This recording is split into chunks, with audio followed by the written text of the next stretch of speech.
Thank you. This is my first time. Yeah. And, and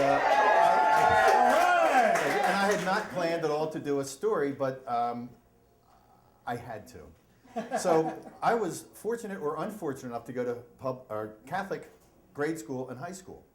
And most of my stories that I love to tell my kids are all from Catholic grade school. And they involve nuns. And if anyone went to Catholic grade school in the day, you'll remember a geography book that literally was about that big and about that thick. And I'll come back to that. One day, one of my friends had a Playboy in class, and the nun saw him reading it and freaked out and confiscated it and put it in her lesson book as she was standing in front of the class. He proceeded to figure out a way to get that playbook back before she could go to the principal to get her up to the classroom and get him in trouble. He grabbed the geography book and literally placed it on her lesson book and stole the Playboy back without her even knowing it. The whole class knew it. She did not. So we all just talked about that for months. That was in 7th grade. In 8th grade, the two 8th grade, it was boys in one class and girls in another. And the boys all got together and decided that we were going to have a catch one day in my class. Well, the other 8th grade stole the ball. So it literally became a rumble. And this would go on every week. We would have a rumble. It would start with a ball. It got to paper that you just roll up and crumble.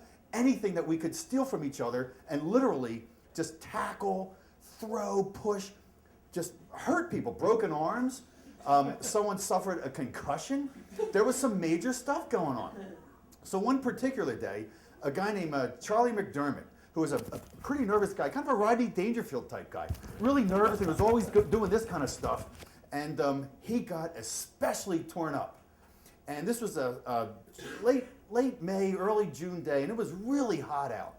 So when we got to class, after the rumble, most of us were, first of all, we had gotten in trouble, and all of our names were given to the teachers, the nuns. So we were expecting something to happen, and they called us all up to the front of the class. So there's about 7 of us standing up, and we were told that we were going to be taken out to the hallway and get beat by the ruler. About an 18-inch ruler, metal, not wood, like the bigger ones were. So we're all standing in line. And Charlie is literally just sweating bullets. He has, of course, the requisite shirt and tie on, but he's got a sweater over it. He is literally sweating bullets. And we're standing there, and the nun pulls him aside and says, "Mr. McDermott, take that sweater off." And he's like, no, can't take it off, I'm fine. She's like, "Take that sweater off." He's like, no, I can't. She literally pulls the sweater over his head. He's left with a collar and a tie. His shirt had been literally torn off. So that was the end of it. The nuns were just, that's it. So now we're lined up. And all of my friends were lined up, and I was the last one, and the door to the classroom was here. And as the first guy gets hit, you hear, "Ah!" And then another, "Ah!" And I'm looking going, oh, screw this. I got to figure something out. What did I do? Anyone? And got what? The geography book. This long. I stuck it down the back of my pants. And as the nun finally gets to me, she goes, "Ah," and I went, "Ah!"